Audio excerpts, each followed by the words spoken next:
Curiosity fuels discovery. What's beyond the yard? Around the corner?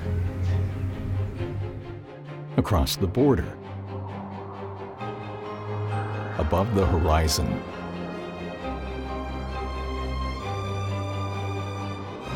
What's beyond that? Brilliant minds from around the world work together to imagine the future. They use science and technology as tools. Obstacles lead to innovation, but only a select few fly to space. Astronauts. They are problem solvers,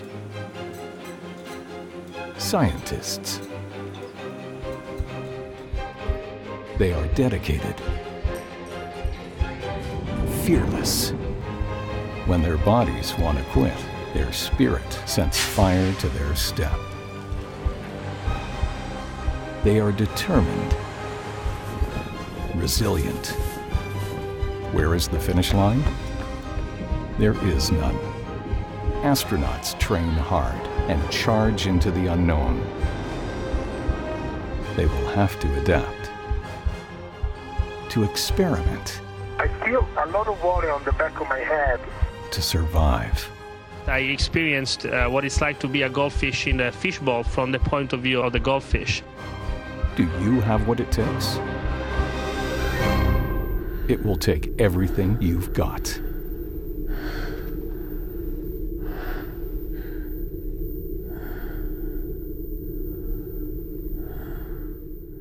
Good evening, ladies and gentlemen.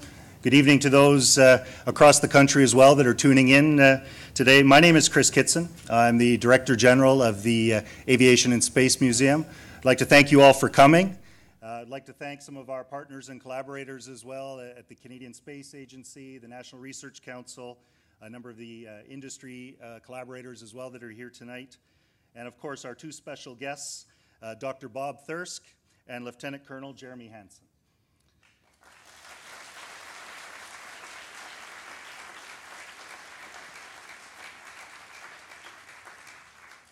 En tant que directeur général du Musée de l'Aviation et l'Espace du Canada, il me fait grand plaisir de vous souhaiter la bienvenue. Nous sommes ici pour une soirée avec les astronautes canadiens, Jeremy Hansen et Robert Thirsk, pour apprendre ce qu'il faut pour devenir astronaute. Now, I don't know about most of you, and when you first heard about the recruitment campaign, how many of you began to think, well, what about me? I certainly did. I did, however, make the mistake of asking that question out loud at work. And I have to say, though, that the team here was very generous, and they humored me along. They started really by trying to get me off that track as gently as they could. And the first thing was they said, Chris, you're too tall. And I bought that. I've seen those Soyuz capsules, and I believed, all right, they're correct. But I kept hearing about this tall Jeremy Hansen. So I decided to have a look online, at which point I realized I'm exactly the same height you are. So no, they can't talk me off there. Weight, I just make it under by a few pounds, the maximum weight. I can reduce a little bit more if necessary. Age, they told me I'm too old. I tried not to take that personally, but in fact, when I looked online, I assumed that there was an age limit, but I couldn't find any. And I'm not sure, in fact, that there is an age limit. And I saw that NASA just recruited, in their recent campaign, an astronaut who was 46 years old. So I'm thinking, hey, things are moving in the right direction. And my team's getting worried now because, how are we going to break this to them?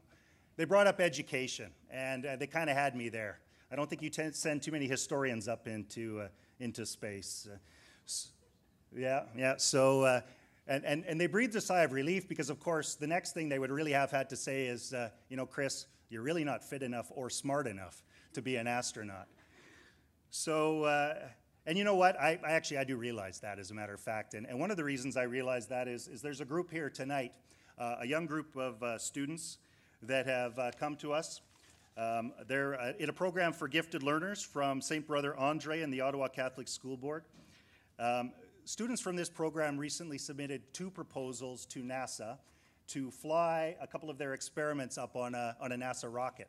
And there is an international competition. Students from around the world compete for the right to have their experiments flown up. And this was the first group from Canada to earn the right to, in fact, do that. So they were successful. There was over 10,000 students that applied for this. And I have to tell you, this group is 9 to 11, I understand, ages 9 to 11. Most of the competitors are in the age group of 15 to 18. So it's a real credit to them. I think we've got a little something here that reflects the students, their projects. This was the rocket that their experiments went up on. It flew out of Virginia on June 23rd. And a number of you were there, right? You actually got to go out to Virginia and watch it. And then here are the students from a variety of different schools. Sorry, what was that? You didn't, otherwise you would have been there as well. Well, I mean, it's beautiful, and I think it's incredible that you did that. And you know, it was when I was reading, your teacher shared some of your work with me. And when I was reading that, I realized I really am not qualified to be an astronaut, because I was looking at one of your hypotheses, and it said, if the dependent variable wax is exposed to the independent variable of radiation in the ionosphere, then the hydrophobic property of the wax will be altered. You lost me at wax, eh? So, no, I really actually, I'd like you to stand up, and I'd like everybody to recognize this great achievement.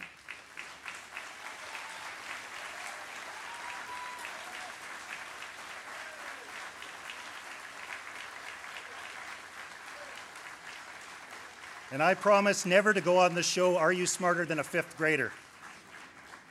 And we do have somebody here. Actually, it's interesting. This program is called Cubes in Space.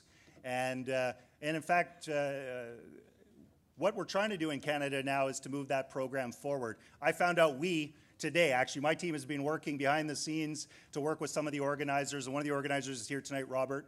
So this Cubes in Space is great. You know, it gives opportunities for students across the country to try their hand at something practical and to give a shot at, in fact, you know, working with NASA and getting an experiment up into space. So we'll see what we can do over the next few years to support this great initiative as well. I'd like to thank the Canadian Space Agency for all of their support tonight. When we heard about the recruitment drive here at the Canada Aviation and Space Museum, we thought it was perfect. It really aligned with the programming that we're doing this year. As many of you may know, and you may have noticed when you came in here, we're doing a Star Trek exhibition at the moment. Now, this Star Trek exhibition, while it touches on, you know, a lot of the series that we all know so well and that many of us grew up with, the focus of the exhibition is not really on Star Trek itself. It's on the careers on the Starship Enterprise. And visitors who can go through there get to try their hand at navigation, tactical, medical, etc. And so it seemed like a natural alignment from us to, in fact, to connect with, and I guess my clicker isn't clicking now, there we go, to connect with this recruitment campaign and to make those connections between that recruitment and this. And we're hoping over the next year to do a number of evenings like this and to talk to scientists and to engineers and others in the space business so that you'll have an opportunity to find out a little bit more about what those careers are like. There's only a few astronauts, but as I think this group has found out, the students in front of us, there's a lot of different ways that you can get involved in the space industry. And Star Trek, of course, has had an incredible influence on us in terms of technology, 3D printers, the flip phones, translators as well. And from our perspective, it also has inspired a lot of the people in the space industry. It's interesting when I'm working with a number of different groups from the various companies, et cetera. Many of them say they were first inspired as kids watching the Star Trek series. A number of astronauts have said the same. And I guess I'll let this one run through because one of the things that, one of the connections too between astronauts and Star Trek, of course, is the fact that one of the most famous Star Trek characters of all time is Canadian, and he's also supporting the Canadian Space Agency recruitment campaign. Calling all Canadians, if you're interested in flying in space, this isn't just one spaceship, Commander. No, that's two, and I'm a Canadian, and if you want to be an astronaut, Get a hold of this program, boy. Make sure you apply. August 15th is the cutoff date. Bill Shatner, Chris Hadfield, looking to see you in space. So we've got a lot to be proud of in Canada when it comes to our space history, to our space technologies in optics, robotics, and satellites. The list goes on. And one of the things that we're dedicated to in the next 5 years, and it's one of the reasons a number of you are here in this room with us as well, is we're dedicated to expanding and increasing our space mandate here at the museum. We're already considered a leading aviation museum internationally, and we'd really like to bring our space program up to the same level. And we're looking forward to working with all of you, including the students, the industry, our partners from the various colleges and universities as well. So keep your eye on this place, because we promise you there'll be a lot more programming of this type going on as we go forward. So now I think we'd like to get to what it is that we're all here for. Before we begin, I would like to introduce our moderator, Dr. Annick Dautoy. Dr. Dautoy a complété son baccalauréat à l'Université Laval en génie physique, sa maîtrise en génie civil à l'Université d'Ottawa, et son doctorat en génie mécanique à l'Université Carleton. So we can see already you can move from institution to institution and pick up a number of different opportunities as you go here in this region. Elle est maintenant chercheuse au Conseil national de recherche Canada au laboratoire d'aérodynamique depuis 2010. Sa spécialité est l'aérodynamique des corps non profilés dans le régime critique du nombre de Reynolds. Son expérience porte sur l'étude expérimentale en soufflerie pour comprendre l'aérodynamique des athlètes, des voitures, des édifices et des ponts. Elle est aussi la mère de 2 enfants de 2 ans et 4 ans, our future astronauts. So, Annick.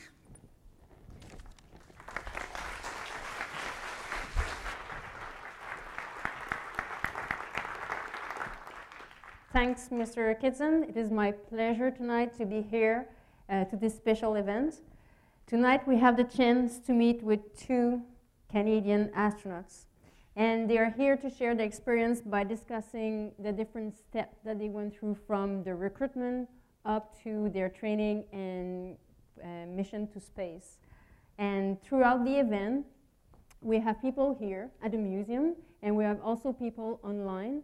And I encourage you online to send some comment on the Facebook page and some question. Perhaps during the discussion, some question might be asked, but after the presentation, we will have a period of question. Some of them will come from the audience, and some of them we will pick them from the comments from the Facebook page. Les questions peuvent être données en français ou en anglais. I'm now proud to introduce our 2 guests for tonight. Dr. Robert Thirsk is one of the first 6 Canadians selected in 1983 by the National Research Council Canada to become an astronaut under the Canadian Astronaut Program. Dr. Thirsk flew in space twice, the first time in 1996 aboard the Columbia Space Shuttle, and a second time in 2009 aboard the International Space Station for 188 days. Dr. Thirsk resigned as an astronaut in 2012, and he's now engaged in several social purpose organizations and a chancellor at University of Calgary. The second speaker, Lieutenant-Colonel Jeremy Hansen, was one of the 2 persons selected in 2009 for the 3rd recruitment program by the Canada. After his enrollment as an astronaut, he graduated from the astronaut candidate training and now acts as a CAPCOM at the NASA Mission Control Center. So I let the floor to the 2 astronauts that will start the discussion, and we are just listening to all the stories that you will share with us. Okay. Well, thank you for the invitation to be here today. I guess astronaut recruitment begins with a dream.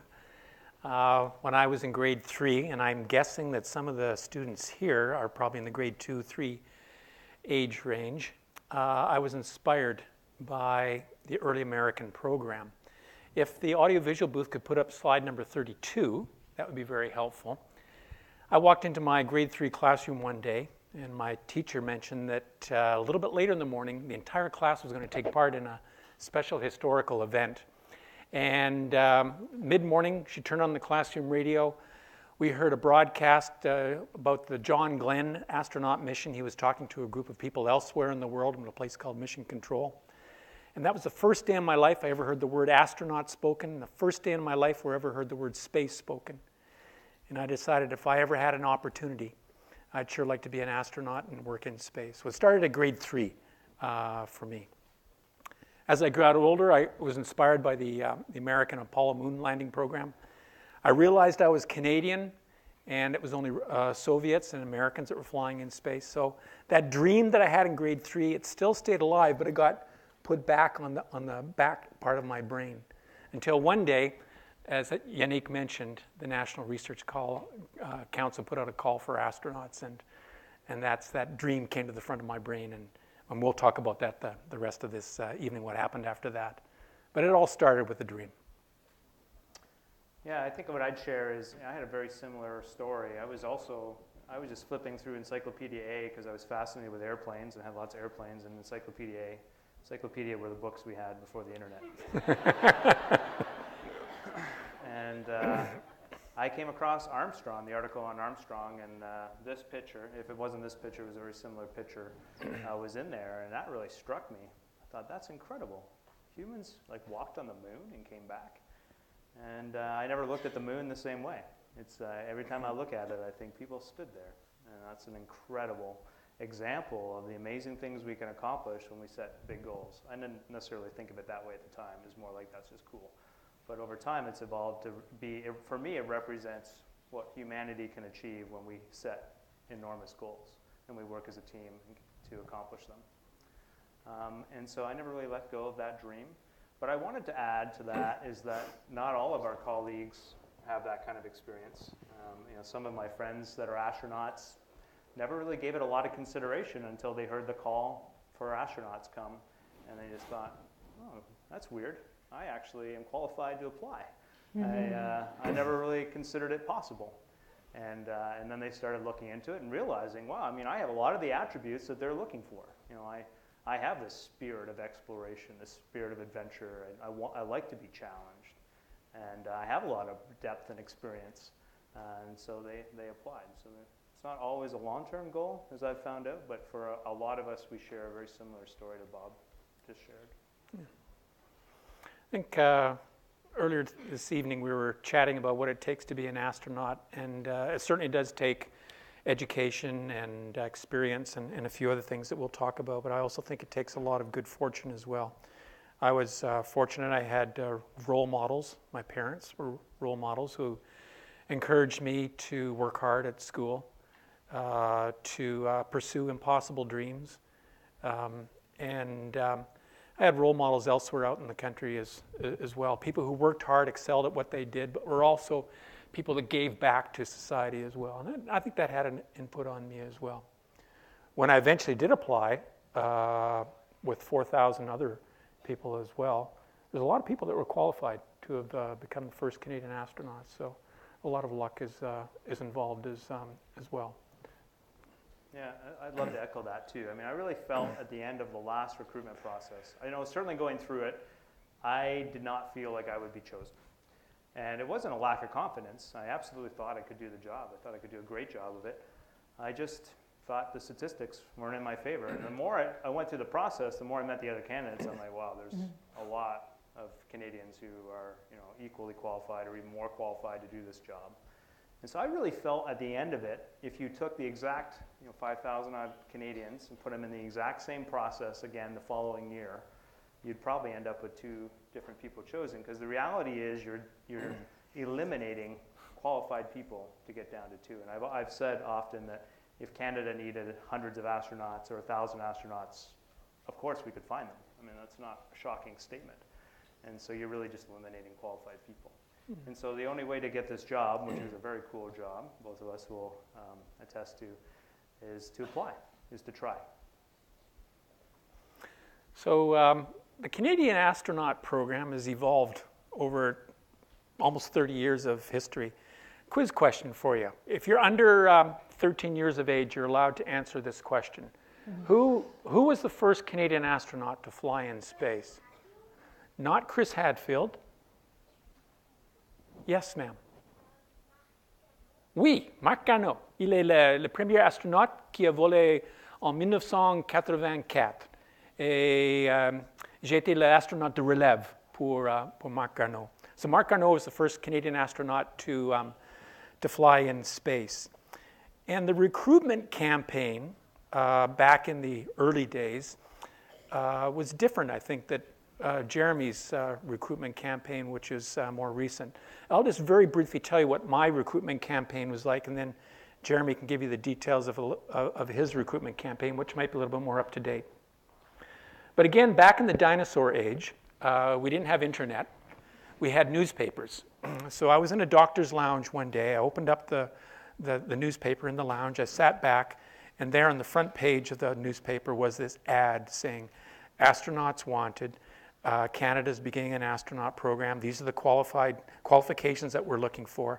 This is what the job will entail. If you're interested, send in your application and your CV or your resume to such and such an address. And the National Research Council was operating the recruitment campaign. So this grade 3 dream that I had came to the front of my brain again. I immediately applied. And it took about 6 or 7 months of recruitment steps, because there was 4,200 people that applied, and they had to get down to a final 6 candidates. So there's a number of steps along the way. So application form, an essay on why do you want to be an astronaut, CV, several medical exams. Each medical exam along the various cuts or stages would get a little more and more invasive. We came to major Canadian cities for weeks at a time as we were getting closer to the selection for interviews, for in-depth medical exams, obviously meeting the other candidates. Speaking contests, communication is an important part of being a Canadian astronaut. We're representing Canada on a world stage. And we didn't know it, but we're also being evaluated in social settings as well. So there'd be a reception hour, a cocktail hour, where we would meet with other key Canadian engineers, scientists, managers, even politicians, and we didn't know that we were being evaluated as well to make sure that we, cut our steak with the right knife and fork and we spoke properly. And yes, over about a 6-month period of time, we were phoned, and the 6 lucky people were phoned. And we began our job in Ottawa with the National Research Council as Canada's first astronauts shortly thereafter. At the moment that I got my phone call, I was, just by coincidence, playing Holst the Planets. It's a famous orchestral composition in the background. It was a moment that I'll never forget. Just a chill went down my spine, and this grade 3 dream finally came to fruition. What was it like in 2009? Yeah.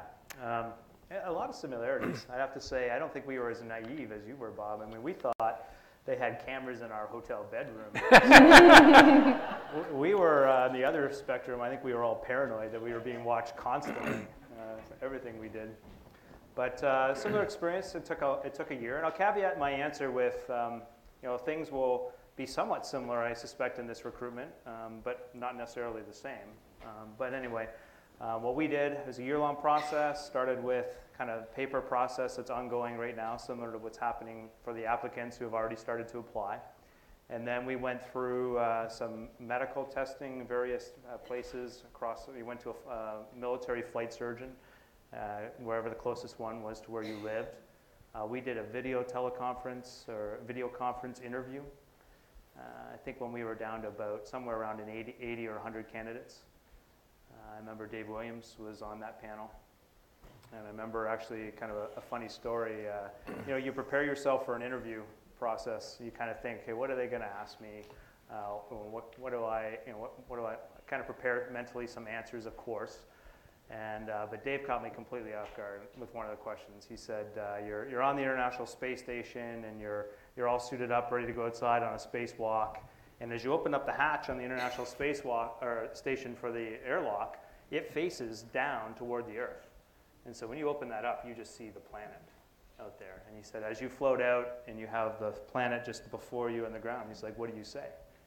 And I was like, I've never considered, I'm thinking in my head, I'm like, quickly, never considered that one, that's for sure. And so in all my wisdom, I said, wow. That was my answer. And I thought after the interview, I'm like, wow, that was a really boring answer. But after I was accepted, I asked Dave Williams what he said, and he said, wow. So I was like, I nailed it. So we did that interview. We did, let's see, what happened next? I guess really the next process is when we started traveling. And we were down to about 40 candidates at that time.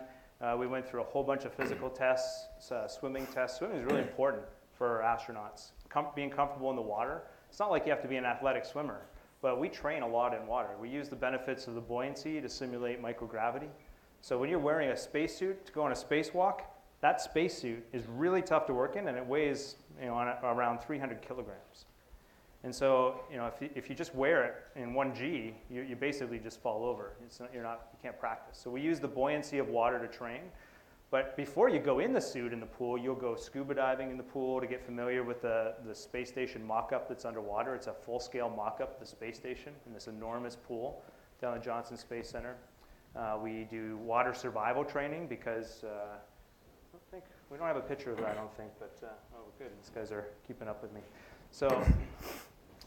Water survival, because in a capsule, when you leave the International Space Station, the way the orbit is, you could end up anywhere on the planet in an emergency from 53 degrees south latitude to 53 degrees north latitude. And there's a lot of water on our planet. And so you could end up in the middle of the ocean with maybe a day or 2 days before people could rescue you. So we do water survival training. I lived under the ocean for a week. We have some pictures of Nemo here somewhere too. Yep. 34 is one of them. So that's the Aquarius habitat on the ocean floor off of Key Largo, Florida. And that's a really fascinating place. One of the most interesting life experiences I've had. And we do that, I lived in that thing for a week, and I didn't want to leave. It's basically a little RV that just 6 people can barely cram into. 3 bunks high on each side with not more than enough space to you almost roll over on your side kind of thing. But I didn't want to leave. Most incredible experience. But the bottom line is we spent a lot of time in the water. And so it's really important that candidates make sure that they know how to swim and they're very comfortable and can demonstrate that kind of comfort in the water. We also did other testing you might assume, like robotic, your ability to learn robotic arm skills and apply them. Aptitude type style tests. Mm-hmm. And we also had a very rigorous day. We don't have the video here. Some of it was in the video we saw at the beginning of David and I in there and some of our colleagues in the process fighting fires and plugging holes in a sinking ship. That doesn't have a lot to do with space, but that is a really cool facility on the East Coast that the Navy has. They have one on both coasts, actually. And they can put you in this simulated frigate inside a building. It's kind of listing to one side in there, and you go into certain rooms of the ship, and they can make it flood. They can turn it. It's like a barbecue. Some of the rooms they can turn it into a blazing fire, and you're in there, and you just can't put that fire out. They can put as much fire as they want, and you can fight it all day long, and it just keeps coming. And the same with plugging the holes. You can do your best to plug the holes, but they just turn on another hole, and so they can put you through the ringer. And that was basically the experience. There was, It's one thing to show up in an interview and present, in this environment that you and I are in right now. We're comfortable, I'm rested, I've eaten, I'm hydrated. It's a totally another thing to perform at the end of a day like that when it's one of the hardest things you've ever done in your life. Some of it's a little bit risky, you have to be switched on, and you're really not having fun. You are no longer having fun. And that's, I think, an important test to look at the skill sets of what we could expect from an individual when they're in the space station. There's a hole in it, for example, or fire on space station. Kind of the code between astronauts is no matter what happens, we are going to be executing the plan, even if it looks dire. We're either going to survive or die trying. We're not going to just curl up in a ball and cry about it or wish it was another way. We're going to do something about it until it's over. And so we're looking for those attributes. And in addition to that, there were many interviews, communications type training and testing for speaking with media. I think that pretty much sums it up. Jeremy was talking about some of the screening for attitude. I think that is, as I get older, I think that is so important in selection and training for astronauts. So I think everyone's pretty aware that there are scientific or academic or work kind of experiences that we're looking for in astronaut recruiters, health and fitness criteria as well, but attitude is really important. We're looking for people who have a certain mindset. So we're looking for people who are visionary, who are dreamers, who are willing to take calculated risks, who pay attention to detail, insane attention to detail, who can manage themselves and not have to let other people worry about taking care of me, myself. I can take care of myself in terms of hygiene and being on time and getting my work done and being reliable and being resilient. Being a good follower, being a good leader when the opportunities present, being a good team player, doing whatever it takes for the benefit of the team, and then cross-cultural skills as well. So those are some of the what we call the soft skills that are important in being a Canadian astronaut. And actually, I think that the stereotypical characteristics of Canadians gives us a heads up, give us an advantage in space. You're a stereotypical Canadian: courteous, polite, good mediator, diplomatic, multiculturally sensitive. These are the skills that are very, very useful, and for some people are hard to acquire prior to space flight. So those are the kinds of skills that we're looking for from a psychological point of view. And during the recruitment campaign, there will be psychometric tests that will be done, paper tests, computer tests, try to evaluate these kinds of attributes. And then, of course, interviews with psychologists and psychiatrists to make sure that we're selecting the right people. In Canada's second astronaut recruitment campaign in 1992, that was the campaign that brought in Chris Hadfield, Julie Payette, Dave Williams. I had the privilege of being on the selection committee for that recruitment. And I listened to a lot of interviews with applicants. And my main criteria when I was sitting across the table from these applicants was, would I want to spend 6 months in space with that person in an isolated and confined environment?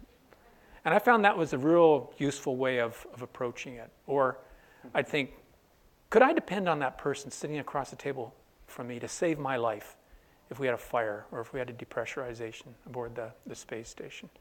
So attitude, mindset is really an important part of being an astronaut, and will certainly be, the Canadian Space Agency will be taking a close look at that during the recruitment campaign. So there's kind of we can take a little fun break here, because there's a photo up there right now of one of those highlights of the job that we get to do. And so this is my class, the 09 class. So there's 9 Americans in this photo, 3 Japanese, and then David St. Jacques, the other Canadian, and myself. And this is the day you get to experience weightlessness for the first time. And so for all the young ones in the audience, if you wanted to take a class picture like this, because this is my class picture, right? It's pretty cool. Mm-hmm. If you want to take a class picture like this, you get in the back of a big airplane, pretend my hand's the airplane, and the pilot pulls the nose of the airplane up like this and then dives down like a roller coaster. And for about 25 seconds, you get to experience weightlessness at a time. And it is an absolute riot. I mean, you can imagine if we could turn off gravity in here for a little bit, yeah, we'd be having a good time in here. We'd all be going nuts. We'd all be acting like grade school children again, bouncing off the walls and throwing our spouse across the room just because we can. It is just an absolute blast. But now remember, that airplane's diving at the ground like this, and after 25 seconds, the pilot has to pull the nose back to the horizon or else you're going to die. And so you experience 2 times the force of gravity, so twice your body mass pushing you into the floor. And sometimes we're prudent people and sometimes we're not. And in this instance, we were so excited about this photo, we didn't get out of this position in time. And so the pilot starts the recovery dive, and we all crushed Serena. Serena's right at the bottom in the middle there. And we absolutely crushed her on the recovery. She was okay, but it made a good photo anyway, a good memory. Can you bring up slide number 28? So, this is my story. So, you know, we work hard aboard the space station. Training is very hard. It takes us to the limits of our abilities. But I, as Yannick mentioned, spent 188 days aboard the International Space Station, including October 31st. And so the Canadian and the American members of the crew explained to the European and the Russian members what Halloween was all about. So they thought this was really cool. So everyone went scavenging throughout the station and tried to find something to wear as a costume for Halloween. So we came up with this. This is our Halloween picture. What I want you to notice is on the far right is our commander. His name is Frank de Winne. He's from Belgium. And his costume, he's going to be a convict. So he's wearing a striped shirt, and his hands are bound as though he's wearing handcuffs, and he's wearing these shady glasses. So about 3 seconds after we took this photograph, Houston calls up, Mission Controls calls up, and says, station Houston for the commander and an urgent situation. So I was closest to the communication panel. I looked at the microphone, and I looked at Frank. I picked up the microphone, and I said, sorry, Houston, Frank is tied up. So we all laughed, and they said, no, Bob, this is really serious. You need to talk to Frank. So his hands are bound up. So we don't have the next photo here, but Nicole, who's on about the 11 o'clock position there, she got a microphone and held it up to Frank's mouth, and I took notes, and everyone else was just laughing in the background, and Mission Control in Houston thought that we were going schizo, going psychotic on them. That's the way we treated a serious situation. But the point I'm trying to make is that we work hard, we work at our limits, but most of the day we're just floating around the station with these goofy grins on our faces because we're just having a lot of fun. Astronauts define the word fun in two ways. We have type 1 fun and type 2 fun. Type 1 fun is like when you're having fun at the moment. You're on a roller coaster. Whee! Fun, fun, fun. Type 2 fun is when you're doing hard work. So Jeremy and I, for example, we did a training exercise in Utah in the Canyonlands, and we were short on water, and we worked hard. We walked long distances every day, and we were at the limits of our physical capability. But you know, when it's all over and you conduct it successfully with wonderful teammates, think, that was fun. That's type 2 fun. Working aboard a spacecraft is type 2 fun. So you work hard, you take yourself to your limits, but you do some good work, and you meet some really good people. That's a great costume, by the way. Like the teeth? You really look pretty crazy there, Bob. You nailed that one. I'm not wearing a costume there, Jeremy. You mentioned something before, Bob, about dreamers and visionary, and I think that's really important too. And I'll get you to bring up slide 19. I think it's a good intro into this because for the current applicants and for the young Canadians in the room, I think it's really important you understand the way we view the future of space. And it's always evolving, and right now, I think arguably it's evolving the fastest that it has ever in history. And so this is an example of 2 new vehicles that are being built right now. They're very mature programs. There's a SpaceX vehicle on your left and the Boeing vehicle on your right. And they will be launching people to space right now, if they're on schedule, the very end of 2017 out of North America. And this is pretty exciting. We'll go to the next slide. There's 3 in order here. And you may have seen that SpaceX has been landing their first stages of the rocket. And if you haven't seen this, then this is really, really cool. So you know how rockets work, right, guys? So if my hands are a rocket here, it blasts off for space, and when the first stage is out of fuel, my right hand, it just falls off and goes into the ocean. It's garbage. We never get it back. And then the second stage keeps going to orbit. And just to give you an idea of the first stage, so the next slide, this is the same rocket. That's the first stage. You see the person under there? No. There's a person right in the middle of the rocket underneath it. That's a big piece of hardware. These are very expensive pieces. This is why space exploration is so expensive, because it's like throwing away an airliner after using it once. And everyone understands that this is not the cost-effective way to do business, but until now, it has been the only way to do business. And SpaceX is providing an example of a new competitive market and access to low Earth orbit. And they said, we're not going to throw this thing away. We are going to figure out how to bring it back and land it, and so we can fuel it and fly it again. And so if you can play the SpaceX video that we have here, SpaceX, I think they've done it successfully 4 times. They had some really spectacular failures too, which were equally as fun to watch. But in this video, this rocket has just delivered its upper stage to orbit. It's on the way to the International Space Station when it comes up. And that first stage is going to come down and land on a barge in the Atlantic Ocean. And so far they believe that they haven't reflown any of them yet. They're still doing testing, but they believe that they will be able to fly all of these. So if you're looking for the video, it's the SpaceX video that you have. And the other thing you have to realize is this rocket body that's coming back to Earth was hypersonic, which means it was doing multiple times the speed of sound. It was above the Earth's atmosphere. It has to re-enter the atmosphere and hit a barge at a certain location in the ocean. So it's a pretty phenomenal feat. And on 2 of the occasions, they've landed on a barge, and on the other 2, they've landed back at Cape Canaveral.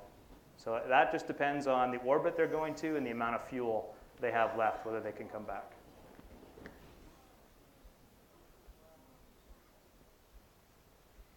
You guys aren't going to clap? I mean, that is amazing.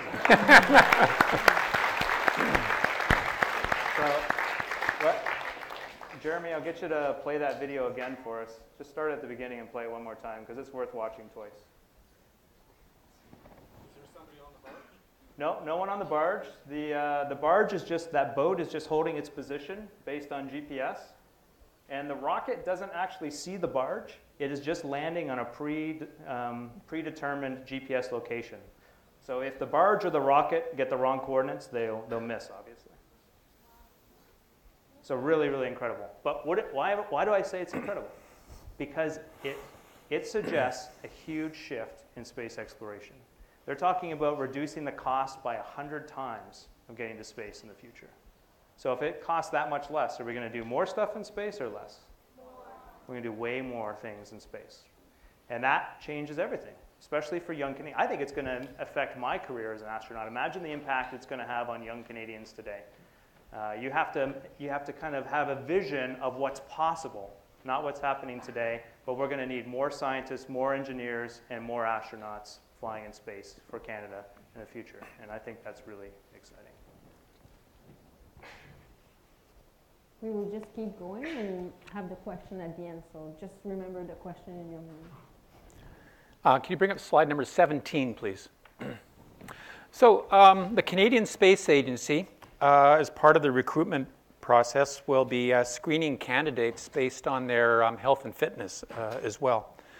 So not everyone is able to medically be qualified to fly in space. It takes some physical capabilities. So for example, there are some medical problems that a person could have on Earth, which would be no more than a nuisance on Earth, and you take a pill for it or get a medical treatment. But in space, it could present a potential emergency situation and preclude us from actually reaching our mission objectives or create a risky situation.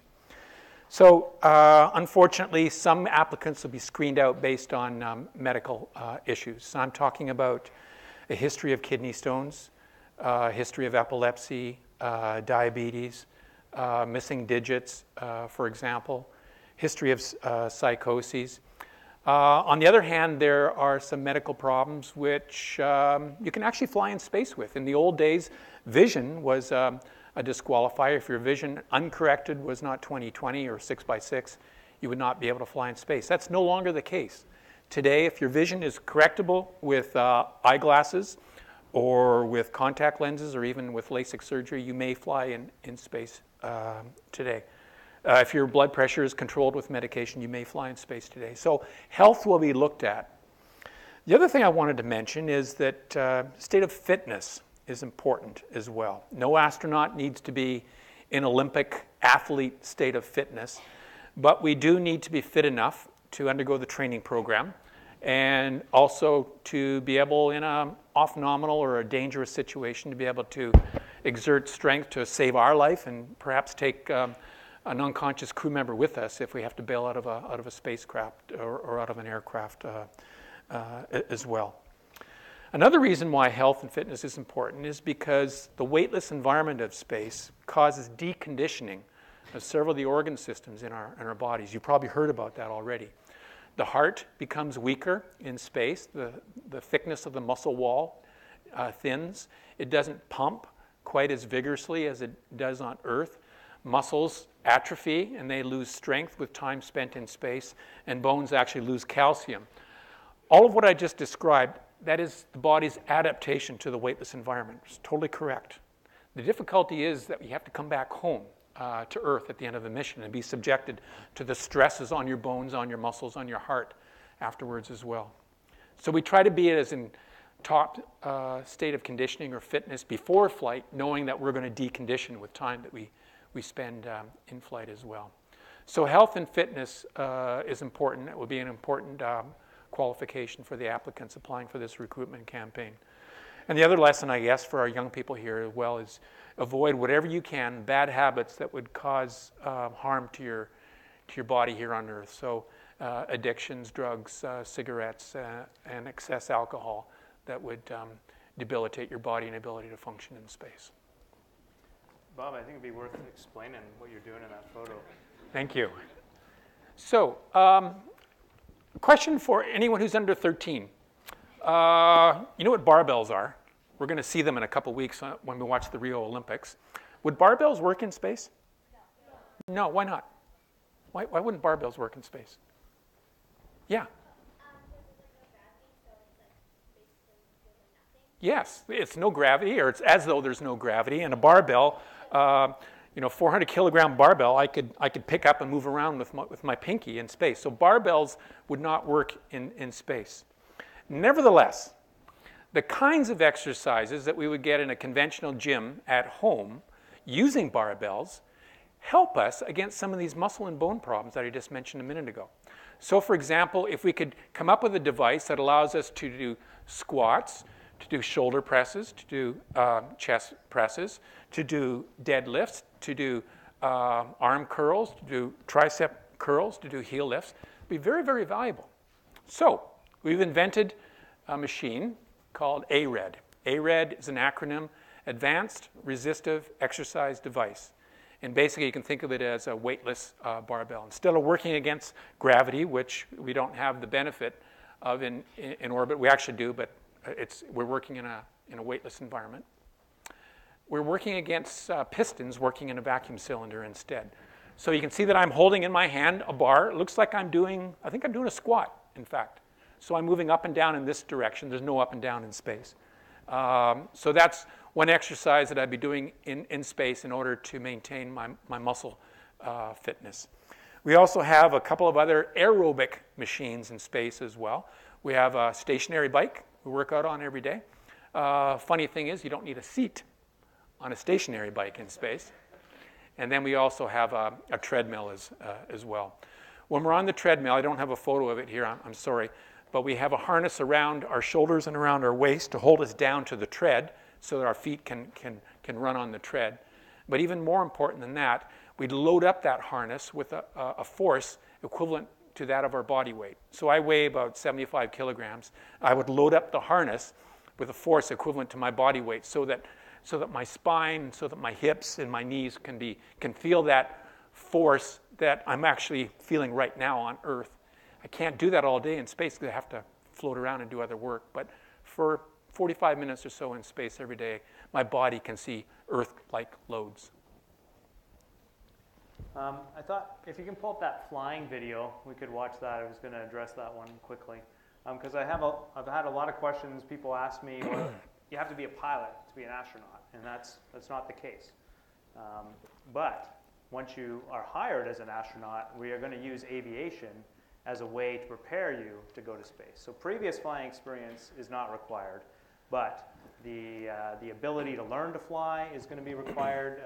The desire to fly, you're going to do a lot of flying. These are just some of the examples that we use. We leverage any kind of challenging flight experiences that we can to prepare our astronauts. So this is obviously flying with the Air Force, but NASA has T-38 trainers. There's a picture of them coming up. I'll try and point it out when it comes up. But why do we use, here's the NASA T-38. So all of our astronauts, there's David flying in the T-38. So all the astronauts will learn to fly in this aircraft for sure. So why do we do that? Well, because we have a lot of amazing simulators to train astronauts how to fly into space, how to operate in space. But any day that I go into a simulator, I know at the end of the day I'm going home to my family. There's no real risk. You may perceive risk for a few moments, but you know in the back of your mind there's no real risk here. But flying in an airplane, there is real risk. Every single time you get in an airplane, you follow certain procedures that have been developed over time to address the risk. If you fly long enough, you will have experiences that scare you. It's a given. And aviation is challenging, and the consequences for mistakes can cost you your life. And we don't want the first time you get to space and you'll be like, oh my gosh, I mean, this is the real deal. I really feel threatened here. I've really got to bring my A game. We don't want that first experience to be in space. We want you to have those experiences here on Earth. And aviation is one of the ways that we can do that. I think this is almost over. So we'll be, Canadian Space Agency will be recruiting 2 new Canadian astronauts before next summer. We don't know, obviously, who these people will be. They'll be moving down to Houston, Texas. Houston is sort of the center of the universe in terms of astronaut training. And they'll be undergoing a 2 or 3 year program in something called basic training.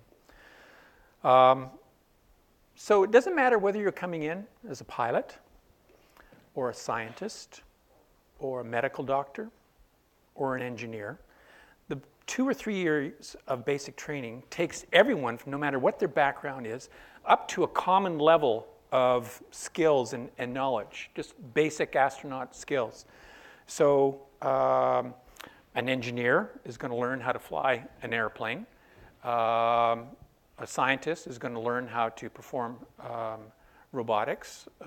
Aviator is going to learn how to start an IV or draw blood. I have no problems with Jeremy starting an IV on me. I know he's trained to do it. So the first 2 years of basic training gets everyone, no matter what your previous professional background and educational background was, up to a common level of training and ability. After that basic training is over, you're now a full-fledged astronaut, and then we start advanced training.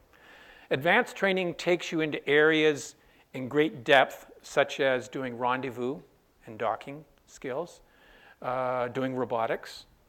Are there any Canadian robotics aboard a spacecraft, aboard the International Space Station? Yeah. Canadarm, very good. And if you walk out here into the museum, you'll see the Canadarm, the actual Canadarm from the space shuttle.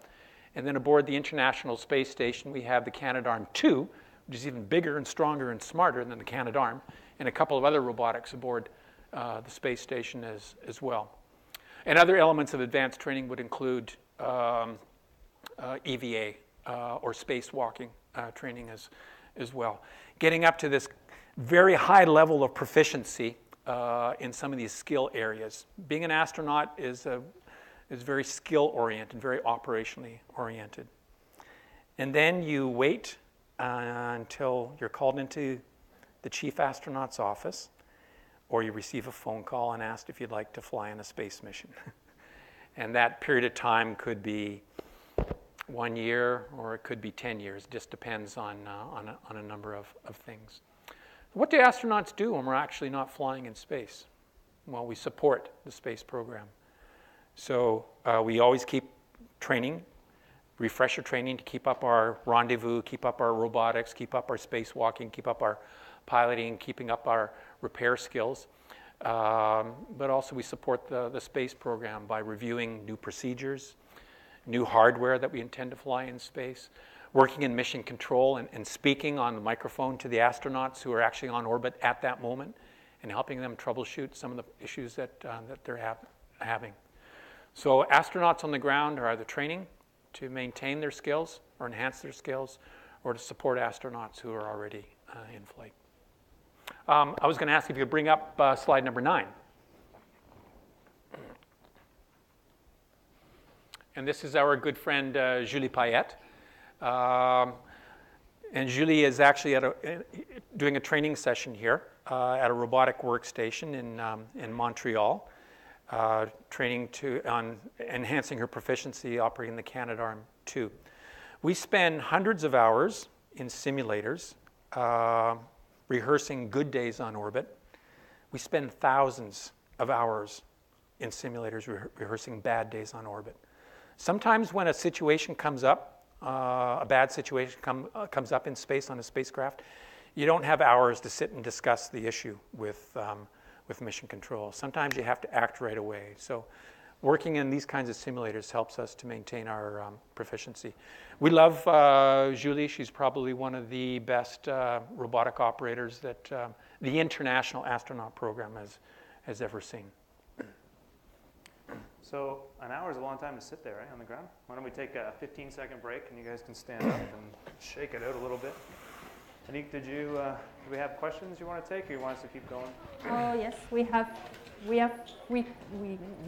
few questions, and I think one of the first one is Bob. You just mentioned something about at some point we receive a call to that we are allowed now to go and we're chosen to go into space. What are the criteria, and do you know the process for being selected to go into space? When you are the astronaut, you received that call, I think, twice. So a question coming in over Facebook is, what is it like to receive that phone call after you've completed all of your training, all of your basic and advanced training, you're ready for assignment to flight, and what is it like to receive that phone call? Well, in one word, it's exhilaration. Dream that I had when I was in grade 3, I suddenly realized that it was going to come true. A little bit of fear as well, because at that point you sort of think, am I up for the task?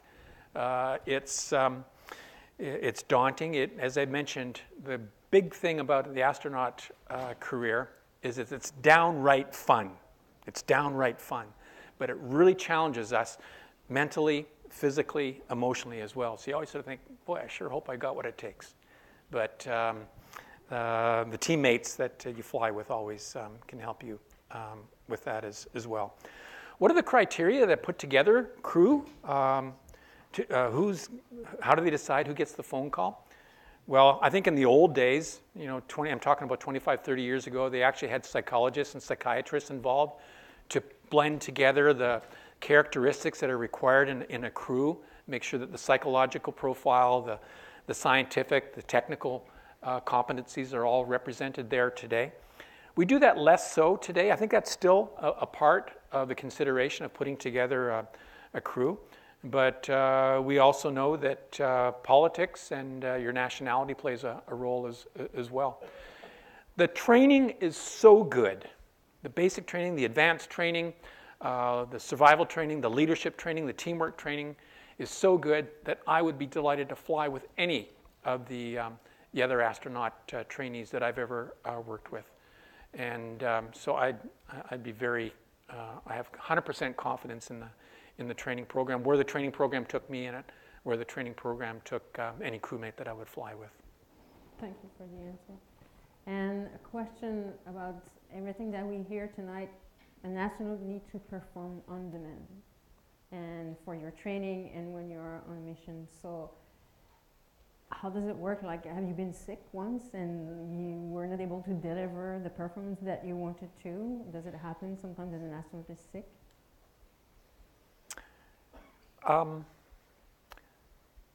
So astronauts do get sick, or for some reason, sometimes we're not able to perform our duties on orbit. But we always think about redundancy. So aboard the International Space Station, we had 6 crew members, and we'd always have 2 crew members that were trained for any task on orbit. One of the tasks that I had on orbit, which is probably the most critical task that I had to perform during my 6-month stay, was to help use the Canadarm2 to grapple a free-floating spacecraft, a cargo vehicle called HTV, and then berth it to the underside of the space station. I was healthy on that day. I was able to do the task, but if I was unable to do the task on that day, there were 2 other people that were entirely qualified. So redundancy and cross-training is very helpful as well. Okay. Is anyone having a question from the audience here? You can come, and there's a micro, I think, just down here. Or if you speak loud enough, we can hear. Are there any people in the audience today in Ottawa who have applied for the recruitment campaign, who are thinking about applying before the August deadline? Very good. So I see at least a couple. Yeah, very good. So Good luck to you. here. Yes, hello. You talked a lot about the risks involved in being an astronaut. What about the time commitment in the training? Presumably there's a lot of tremendous amount of time demands. How much time do you have for personally, for your family, not necessarily yourselves, but astronauts in general? So I've received a lot of questions about that. People, I think that's a comment. It's a good one to address. So thanks for asking that question. I kind of break it down when I'm answering this into 3 phases. Bob talked about when you originally are selected, you do your astronaut candidate training.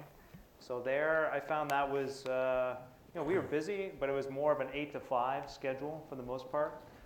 We traveled, it can always change, but during those first 2 years, I'd say we spent 8 to 10 weeks away. So that wasn't a lot of travel. It was spread out, usually 1 week, 4 or 5 days at a time. So I was home quite a bit. It was actually a pretty reasonable family lifestyle. I think the majority of things I'd be doing in my free time would be like studying after the kids had gone to bed. I have 3 kids, young kids, so I would probably study each night after they went to bed. I spent a lot of time studying Russian language, in the evenings, because I found that, to be particularly challenging to get a grasp on that language. So that's the first 2 years. So mostly 8 to 5, a little bit of travel, pretty reasonable family life. Now that I'm in pre-assignment training, if you will, so I'm waiting for assignment, it's a very diverse job. There's no average week. But we have schedulers, and they schedule you an 8 to 5 day, every day that you're in Houston. And there'll be, you'll get your schedule on a Thursday for the next week, and it'll tell you on Monday you're at the MBL, which is that big pool, working in the spacesuit. On Tuesday you have Russian class, you've got a T-38 sim, you've got a class on medical aspects of the International Space Station, like the medical kit. Just going to give you random examples. Wednesday, you're flying. On Thursday, you maybe only scheduled a half day, and that's where you have some time to get, the admin. You have other jobs to do, so you're just managing email. And so it just kind of goes like that. But the travel is more.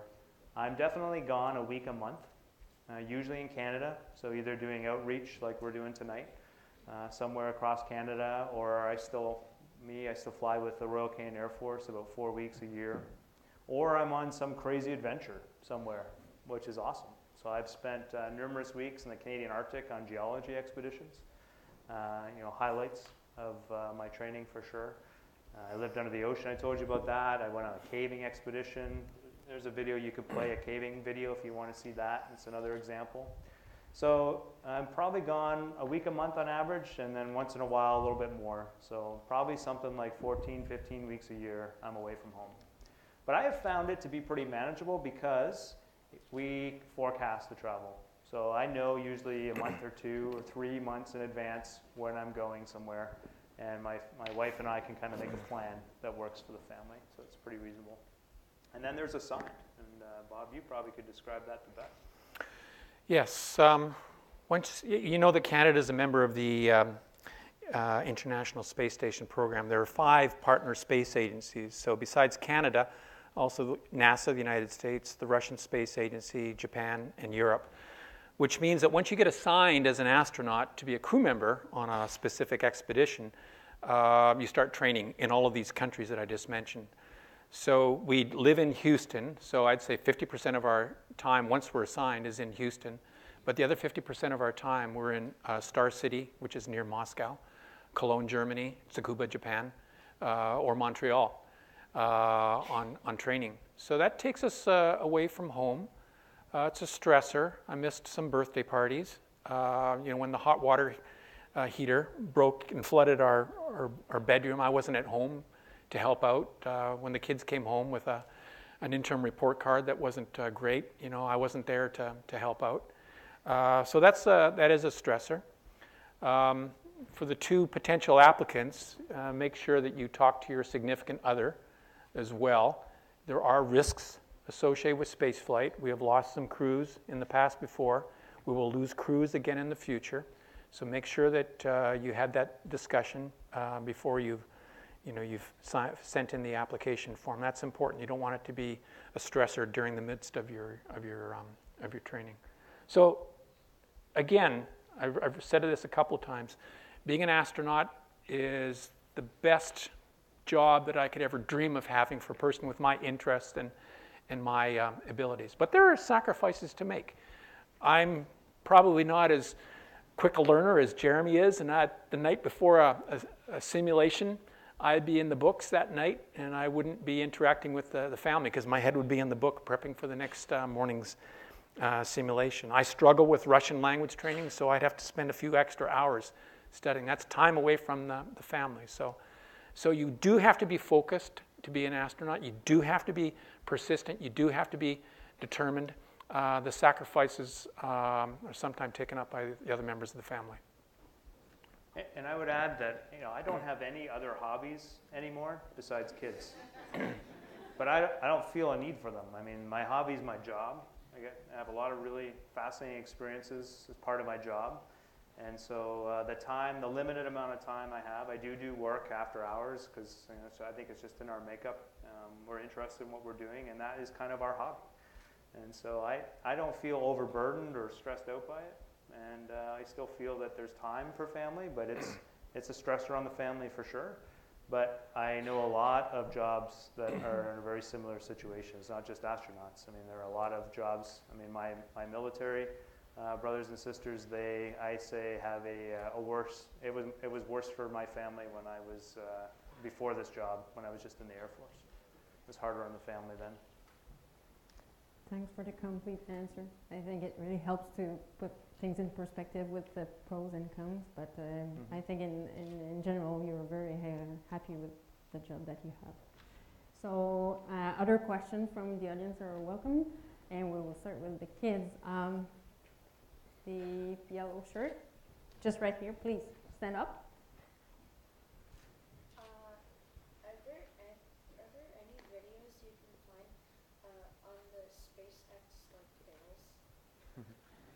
So the question was, are there any videos of the SpaceX crashes? So we saw one of the successful landings, and he wants to see a crash. And I can totally relate to that. I don't have one queued up, ready to go, but because it kind of sends a shiver up my spine when I watch that.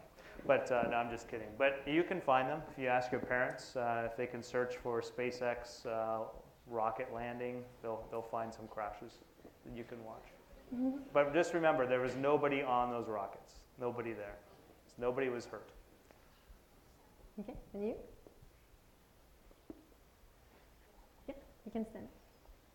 If you were lost in space, do you guys have some kind of way to get out of that situation? Like if you were kind of disconnected from your spaceship, would you have a way to get back? If you were lost in space, is there any way to get disconnected? So I think the question you're thinking, it's a great question. So you're probably thinking about a spacewalking situation where you're moving around the outside of the spaceship and something happens such that you lose your handle on the station, you float off. Yes, there is a way. First of all, we have very tight rules. We call them flight rules on how we conduct a spacewalk or an EVA. And one of the rules is that we must have always 2 tethers between our body and the spacecraft whenever I'm out there. So if this is the International Space Station and I'm doing work out there, I'll have 1 tether going to structure and I'll have another tether going to structure as well. And I don't move until I've got two tethers there that work. And if I'm carrying a piece of hardware with me as well, there will always be at least 1 tether between that item of hardware and this structure as well. So I think because of that protocol, we call that the tether protocol, I don't think we've ever lost any significant piece of hardware, and we've never lost any astronaut. But it's a good question, because it could happen someday under some terrible situation. You know that when an astronaut goes out and does their spacewalk, they're wearing a large white suit. They have a backpack as well. On the backpack, they've got water and they've got air for breathing. But around the outside of that backpack, they've got a little jet pack. You probably haven't noticed before. And if an astronaut should get separated away from their spacecraft, they will pull out the handles on their backpack, and they'll be able to turn themselves to the station and then fly back as well. There's not a lot of gas in that backpack, so we do training for that to make sure. But it's a really, really good question. Space flight is risky, and we only take calculated risks, and we train to make sure that if an emergency situation occurs, we know how to properly respond. We have the right equipment. Thank you. Do you have a question? I'll ask the question, and maybe we can go over there as well. But you know, we were chatting a little bit earlier, and Bob, you've mentioned the learning Russian difficulty. Jeremy, you've mentioned it too. Out of your whole training experience, which was the hardest thing for each of you? And plus that too, which was perhaps the one thing that stoked a bit of fear in you, perhaps an element of the training that you thought you weren't going to get through? I saw the crawling through caves, and I'm out right there. But I'm wondering for both of you, which part of the training in particular was most difficult? For me, the most difficult part of the training is the spacewalk training. It is by far the most challenging aspect. It's physically rigorous. I mean, when you get to the end of a training run in that spacesuit, you are exhausted. You get to the point, it depends on the run, some are worse than others, but you know, there have been days where I'm at hour 5 of the 6-hour run and I'm already like willing my fingers to close the glove. You know, there's that much discomfort and pain, and you're pushing through it. It's like an endurance race, and you're just trying to do the best you can. And knowing that it's helping you prepare for space. And any one of my colleagues that's done a spacewalk, they come back and say it's even a little bit harder in real life, just because of the risk, you know, that you're managing on top of it, and you know your neck is really out there when you're on a spacewalk. So I find it's both physically exhausting and mentally strenuous. It's super fun because it's something you can just get better and better. The more opportunity you have to practice, the better and better you can get at it. So, but I never, you know, you asked what part did I feel like I might not pass? None of it. You really feel like you have this amazing organization behind you, a lot of experience, great trainers, and an attitude that we will teach you how to do this. You may not be a natural at it, but we know what we're doing. We'll help you get there. If you're willing to put in the effort, you can learn how to do this. So never that kind of fear. 3 most difficult training elements for me were Russian language training. So I encourage everyone to learn second or third language at as young an age as possible. It would be very helpful. Also for me was the spacewalk training for the reasons that Jeremy said. And then the last one was something called water survival training, which I did in the Black Sea several years ago. The Soyuz capsule, which I returned to Earth in after my second flight, normally lands on land in Kazakhstan. But in an emergency... Sorry, Bob, can we play that video, the Soyuz landing video? Yeah. So there's a Soyuz landing video you can play while Bob's describing this? In an emergency, a Soyuz capsule could come down and land anywhere on Earth. And you know that 70% of Earth is covered by ocean. So we trained for what would happen if the Soyuz capsule should come down in an ocean. We as crew members need to be prepared to survive for 2 days in a bobbing capsule in the ocean until the search and rescue team can find us and come and rescue us.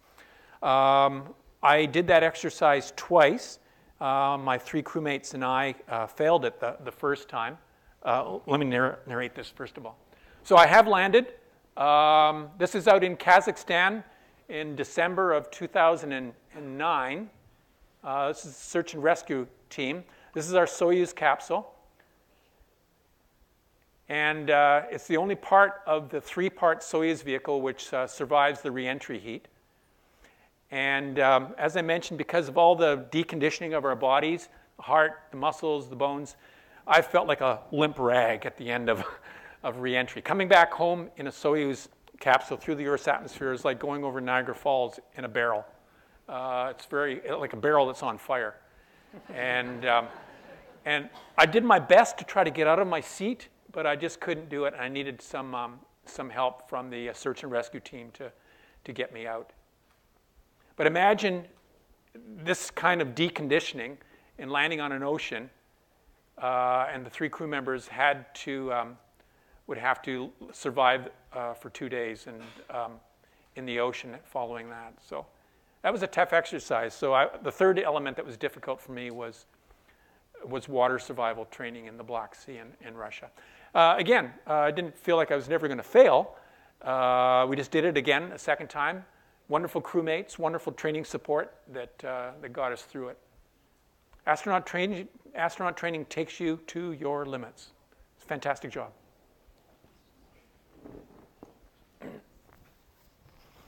Other questions from the audience? Yes, gentlemen. I went to the Royal Astronomical Society of Canada. I had an astronomy question for you. We know that space is dangerous. The sun is always belching out these huge coronal mass ejectors that could be dangerous to space travel. You guys go through the protocol of protecting yourself, or is there a protocol for that? Yeah. So the impact of space flight on the human body is from the environment, the space environment. So weightlessness is one thing that we talked about. The accelerations and decelerations associated with the very high speeds that we're flying in space. And then also ionizing radiation as well. Radiation for astronauts comes from 2 sources. Number one is from the sun. The sun puts out charged particles in coronal mass injections and also in solar flares as well. And then something that we call background cosmic radiation as well. Radiation that comes from elsewhere in the universe. It doesn't have as high a flux, it's not as much of it, but those particles have very high energy. How does radiation harm an astronaut's body? Well, they're charged particles, and as they pass through your body, they can affect the DNA, so they can cause mutations in your body. They could potentially cause cancer in the future. It can cause cataracts in the lenses in your eyes as well. In low Earth orbit, at the altitude of the International Space Station, we are at higher fluxes of ionizing radiation than we are here on the surface of the Earth, but it's still manageable as well. If there's a large solar flare, we'll do one of 2 things. Number one, we will congregate in the aft end of the International Space Station where there's more hardware there, and we're somewhat shielded from the ionizing radiation. Or if it's just going to be a ridiculously big solar flare, we'll usually have a couple days notice. We'll get in our Soyuz vehicles and come back home. I worry about these people here because these are the people that will be going interplanetary to Mars. And once you get out beyond something that we call the Van Allen belts, you'll be exposed to very high levels of ionizing radiation. So no, we're not ready yet to launch people on the way to Mars. And shielding against ionizing radiation and proper treatment for people who have been exposed to radiation is something that we haven't addressed yet. And we'll have to do that in the next 20 years before we... Yeah. But it's a nice project for these young scientists and engineers to work on in the next 10 or 20 years. Okay, one more from the kids. You? I have 2 questions. Can you stand up?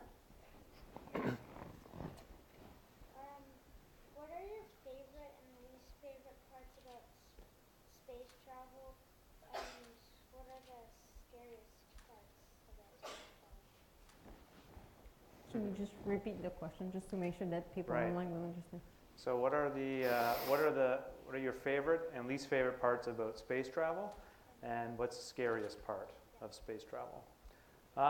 For me, the part that entices me and inspires me the most is the adventure and the inspiration. When I talk to people like Bob and they tell me about their experiences in space, it's pretty clear to me it was the most incredible experience, or certainly one of the most incredible experiences of their life. You know, imagine if you climbed into a rocket today and we fired you off into space. It would take you about 9 minutes to get there. And then imagine you floated to the window and you looked out and you saw your home floating in the vacuum of space. It seems, I haven't experienced it yet, but it seems to have a pretty significant impact on you and provides you a different perspective. And I think that's really neat. It excites me to be a part of that. What's my least favorite part? There's just not enough of space travel yet. We don't have a warp drive. I mean, there's a whole bunch of things we're missing. I mean, I want to get in space. I want to fly around. I want to explore some really cool places. And that's all part of the adventure. We're taking it one step at a time, and space is evolving, so we're getting there. And then the scariest part? I think there's kind of two things.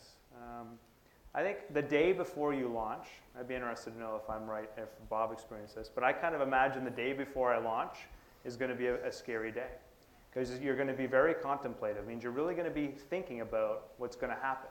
Tomorrow's a big day. I gotta do everything right. My whole team's counting on me. Some things that could go wrong that are beyond my control. I might not be coming back to my family, and I think that'll be really scary. But I know from experience that the day I get in the rocket, I won't feel that way. I'll be charged, I'll be ready, I'll be optimistic because I've had a lot of these challenging experiences like flying airplanes or on an expedition where when it's time to do it, it's no longer scary. I'm so trained, I know exactly what I have to do, and your muscle memory and your brain just starts doing the things one at a time. But I think it's the day before that'll be scary. Thank you very much for the answer. We had an amazing time. I think the two astronauts were very keen to share all this information with us. Your experience was really grateful, and we appreciate the time that you take tonight to be with us. For the moment, I will just invite people after to stay around because there will be refreshment, and the two astronauts will be available for autograph and picture for 30 minutes. So thanks again for your time, and you inspire a lot of people, myself included. So thanks a lot, and good luck for the future for both of you. Thank you.